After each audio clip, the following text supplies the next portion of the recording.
Assalamualaikum warahmatullahi wabarakatuh dan selamat siang. Kami dari kelompok 1 hari ini akan mempresentasikan hasil diskusi kami dari mata kuliah Filosofi Pendidikan dan Pendidikan Ilahi. Baik, sebelum memulai presentasi, saya akan memperkenalkan anggota kelompok kami. Yang pertama yaitu ada mahasiswa Nisa Fitri, Pangintan Sitorus, saya sendiri Muhammad Akmal, Salimah Frida Sari, dan Rika Akbar. Baik, hari ini kami akan mempresentasikan studi kasus yaitu tentang manajemen Ali. Pertama, Ali memiliki permasalahan di sekolah, yaitu semangat sekolah Ali menurun dan sering beralasan saat disuruh pergi sekolah. Kemudian dari hasil diskusi kami, penyebab yang kami temukan yaitu pertama kehilangan dari sosial lama, yaitu teman sekolah, teman sosial dan pergaulan ke rumahnya yang lama. Kemudian kesulitan membangun relasi baru. Kemudian faktor eksternal yang pertama yaitu cuaca yang panas dan sebagainya. Lalu kemungkinan lingkungan transisi dari sekolah. Baik, di sini kami akan menyampaikan solusi dari berbagai perspektif yang diperankan oleh saya dan Rati sebagai kepala sekolah. Ada langkah untuk memecahkan masalah kasus alumni sekolah. Yang pertama saya lakukan sebagai kepala sekolah adalah memanggil dan mendengarkan siswa secara langsung. Para kepala sekolah di sini bukan hanya untuk menerima laporan, tetapi harus bisa berbicara dengan siswa yang bersangkutan secara langsung. Bertanya kepadanya secara 4 mata, terus dengan nada yang santai bertanya, Ali, bagaimana kabar kamu hari ini? Ali, bagaimana perasaan kamu setelah pindah ke sekolah ini? Bagaimana teman-teman kamu, guru kamu?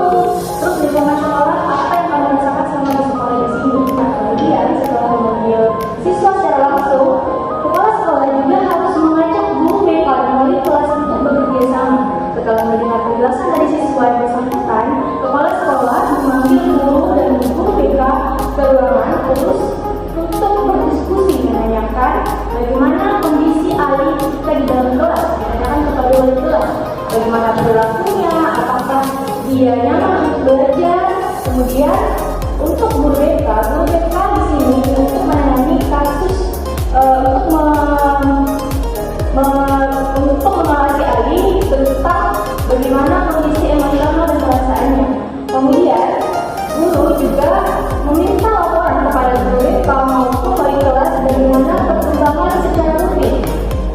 Kepala sekolah mengajak guru kelas dan guru BK-nya untuk tidak memberikan sanksi terlebih dahulu, sanksi di awal kepada Ali, karena fokus kita di sini adalah untuk membantu Ali agar kembali pulih dan kembali percaya diri. Jadi untuk sanksinya nanti ketika kondisi Ali itu sudah pulih dan dia sudah merasa lebih nyaman berada di lingkungan sekolah tersebut. Kemudian setelah memantau perkembangan secara rutin baik dari guru kelas maupun guru BK, kepala sekolah juga menghubungi dan mengajak orang tua untuk berdiskusi. Kepala sekolah menghubungi orang tua itu bukan untuk menyalahkan, tetapi untuk melakukan diskusi atau mencari solusi bersama bagaimana caranya mengatasi agar si Ali ini bisa kembali semangat untuk belajar. Karena selain faktor lingkungan sekolah, faktor untuk keluarga juga sangat berpengaruh terhadap situasi kondisi emosional anak tersebut. Nah, yang terakhir, tentunya kasus ini akan menjadi evaluasi bagi diri saya sendiri sebagai kepala sekolah maupun semua pihak sekolah lainnya agar menjadi pelajaran supaya kedepannya tidak akan terdapat lagi kasus seperti ini. Ada siswa yang mau ke sekolah. Tentunya saya akan menampung semua solusi dari guru BK, orang tua, bagaimana untuk mengatasi anak ini. Itu mungkin dengan menambahkan fasilitas di kelas, dengan menambahkan angin agar tidak panas cuacanya, atau mungkin memberikan pengenalan awal kepada anak tersebut baik dari guru maupun siswa sendiri yang akan menemani anak ini untuk mengenal awal sekolah ini seperti apa. Ini adalah sudah sesuai dengan hubungan dengan pokok pikiran terhadap Dewantara. Yang pertama, kepala sekolah memilih mendengarkan dan mendampingi Ali, bukan langsung menghukum. Ini sesuai dengan ajaran terhadap Dewantara bahwa pendidikan harus menuntut anak sesuai kualitas kebutuhannya. Yang kedua, berhubungan dengan pikiran terhadap Dewantara yaitu sistem AMO, asa, asi, dan asuh. Kepala sekolah menunjukkan asi atau empati, asuh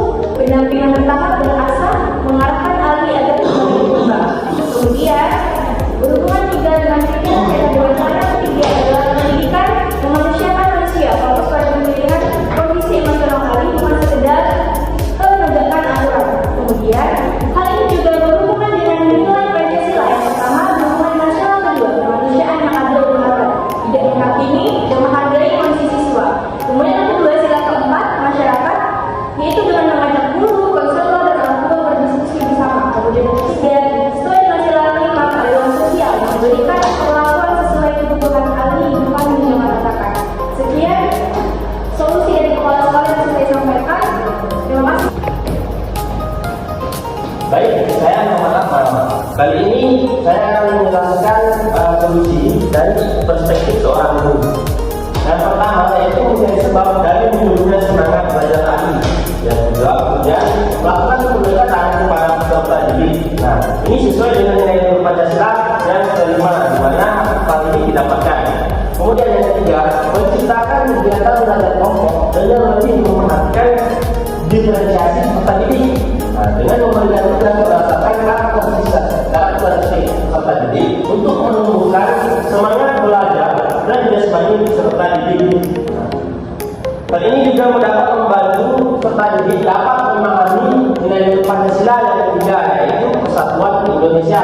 Yang mana dengan ini mereka dapat bekerjasama dalam belajar maupun beraktivitas. Baik, perkenalkan nama saya Panji Terus. Dalam kasus kali ini saya berperan sebagai konselor. Nah, sebagai konselor, hal pertama konselor lakukan dalam menangani kasus yang dialami oleh anak Ali itu yang pertama kita melakukan yang namanya asesmen awal. Di dalam asesmen awal ini kita itu bisa memahami akan permasalahan yang dialami oleh siswa Ali tersebut. Dalam hal ini Ali itu masalahnya adalah kurangnya minat belajar karena dia pindah ke sekolah baru, sehingga dia mengalami yang namanya kesulitan beradaptasi dengan sekolah yang baru. Dalam hal ini, seorang konselor dapat melakukan teknik, yaitu yang pertama teknik wawancara konseling individual. Nah, dalam hal ini seorang konselor akan wawancara dengan Ali sebagai kasus dalam hal ini. Kemudian mengadakan observasi perilaku di sekolah, mengamati setiap perilaku yang dilakukan oleh Ali. Kita juga bisa membuat angket, yaitu angket motivasi belajar untuk mengetahui sejauh mana minat belajar Ali. Kemudian setelah itu kita memberikan konseling tatap muka secara berkala. Dalam konseling ini diharapkan anak ini akan dapat bercerita kecemasannya, kesedihannya, ataupun hal-hal yang mungkin tidak bisa diceritakan ke orang-orang lain, sehingga di dalam konseling ini dia merasa aman untuk bercerita kepada kita sebagai konselor.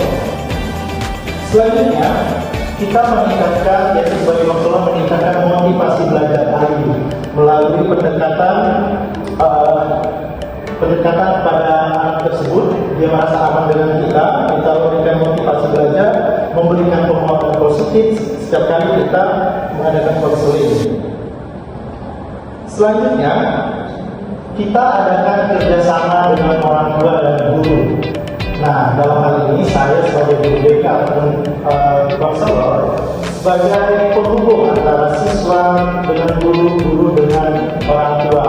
Dalam hal ini maka terjadi yang namanya diskusi musyawarah antara orang tua, guru dan saya, sehingga ini merupakan salah satu pemahaman sila Pancasila yaitu sila keempat tentang bermusyawarah dalam memecahkan satu masalah.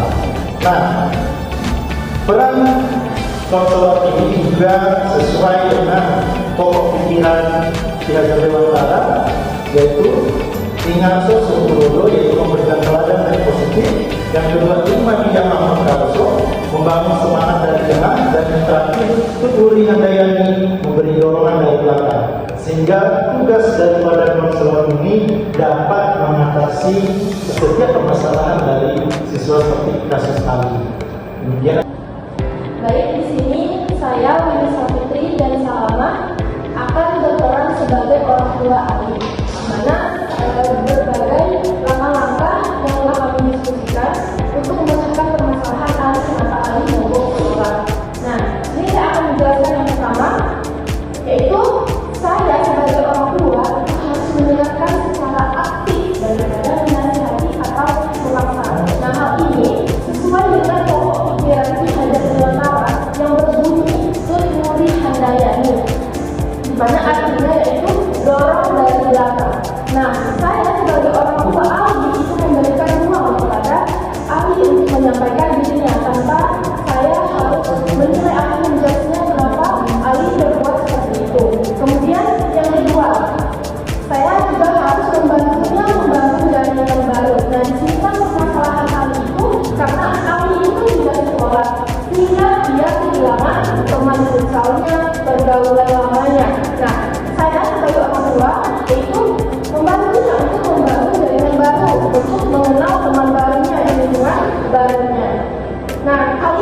sesuai dengan pokok pikiran Ki Hajar Dewantara yang berbunyi Imadia Malung Karso, yang berarti bangun inisiatif di tengah, di mana saya sebagai orang tua ahli ini mendorongnya untuk mengembangkan minatnya secara mandiri, tetapi juga dengan bantuan. Lalu selanjutnya yang ketiga, berkolaborasi dengan sekolah untuk mencapai pemecahan holistik itu secara menyeluruh. Kenapa permasalahan ini masih terus terjadi? Nah, di mana hal ini sesuai dengan Pancasila sila keempat, yaitu bermusyawarah, menekankan musyawarah. Jadi saya sebagai orang tua itu harus berkolaborasi dengan sekolah, di mana untuk memecahkan permasalahan-permasalahan ahli kenapa ahli ini mau ke sekolah. Nah, selanjutnya akan dijelaskan oleh Sama. Baik, saya akan melanjutkan bagaimana peran orang tua terhadap ahli. Lantas selanjutnya adalah mengajarkan ahli untuk menjadi tahan terhadap perubahan agar kejadian ahli ini tidak terulang lagi. Jadi ada beberapa pasal yang harus dilakukan oleh orang tua seperti mendukung hobi ahli yang awalnya ahli sangat menyukai futsal. Jadi sebagai orang tua itu berperan sebagai fasilitator. Nah, ini sesuai dengan pemikiran Ki Hajar Dewantara, yaitu menciptakan lingkungan atau suasana belajar di rumah. Selanjutnya adalah menghindari mengatakan hal-hal negatif kepada anak, gunakan bahasa yang membangun seperti itu. Jadi anak tidak boleh dikatakan hal-hal yang negatif seperti kamu ini terlalu manja, atau kenapa sih kamu sekarang jadi malas bersekolah, seperti itu, karena itu akan memperburuk kondisi emosional anak tersebut. Sebaiknya orang tua mengatakan hal-hal yang membangun seperti kamu sedang menyesuaikan kondisi di sini, atau pelan-pelan juga tidak apa-apa. Hal ini sesuai dengan sila yang kedua, yaitu kemanusiaan yang ada dan beradab, karena orang tua telah memperlakukan anak dengan baik. Selanjutnya adalah memberikan kontribusi kecil dalam keluarga. Maksudnya adalah keluarga memberi peran kepada anak tersebut. Jadi anak tersebut diberi peran dengan misalnya mengajak dia untuk berkontribusi dalam menjadwalkan liburan akhir pekan untuk kemana. Hal ini dilakukan agar anak merasa lebih dibutuhkan seperti itu. Baik, di sini perkenalkan nama saya Firman Saya berperan sebagai teman sekelas dalam produksi hari ini. Saya merumuskan beberapa langkah. Yang pertama itu menjadi pendengar yang baik dengan cara mendekati ahli secara santai dan bersahabat. Nah, ini dapat dilakukan dengan cara memberikan ruang bagi ahli untuk bercerita tanpa menghakimi, gitu ya. Kemudian ini juga selaras dengan pikiran Ki Hajar Dewantara bahwa menuntut kodrat anak itu dengan bukan tanpa paksaan.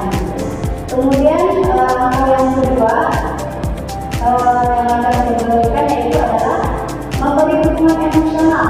Nah, memberikan dukungan emosional di sini bisa dilakukan dengan cara menunjukkan rasa empati atas situasi yang dialaminya. Misalnya saya bisa mengatakan bahwa kepada Ali bahwa wajar Ali merasakan situasi tidak nyaman di tempat yang baru.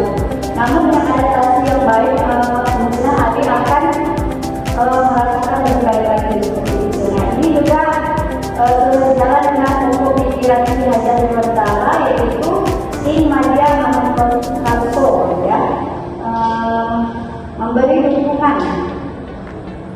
Kemudian sesuai juga dengan nilai Pancasila, yaitu sila kedua, menunjukkan rasa empati terhadap ahli. Kemudian juga sila ketiga, menunjukkan rasa kebersamaan agar ahli ini tidak merasa sendirian.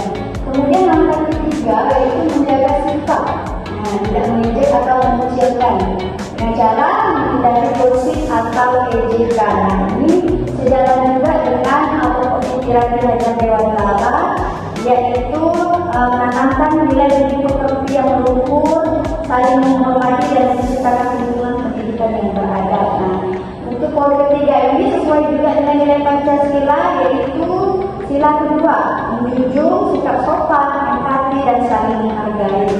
Kemudian langkah yang keempat yaitu mengajak adik berinteraksi secara bertahap. Nah, bisa dilakukan dengan cara mengajak adik ngobrol santai, istirahat, atau mengajak adik berkelompok mengikuti berbagai kegiatan kelas atau bahkan mengikuti ekstrakurikuler yang dimana dan diminati ID sebelumnya. Gitu. Nah ini sejalan dengan pokok pikiran kerja Dewasala juga, yaitu in madia manukarso, itu memberi dukungan. Nah kalau dihubungkan dengan nilai Pancasila, maka ini sesuai dengan nilai Pancasila sila ketiga, gitu ya. Kemudian membantu alih beradaptasi dengan lingkungan sekolah. Nah, ini dapat dilakukan dengan cara mengajak alih berkenalan dengan teman-teman lain dari kelas lain atau mengenalkan alih tentang budaya sekolah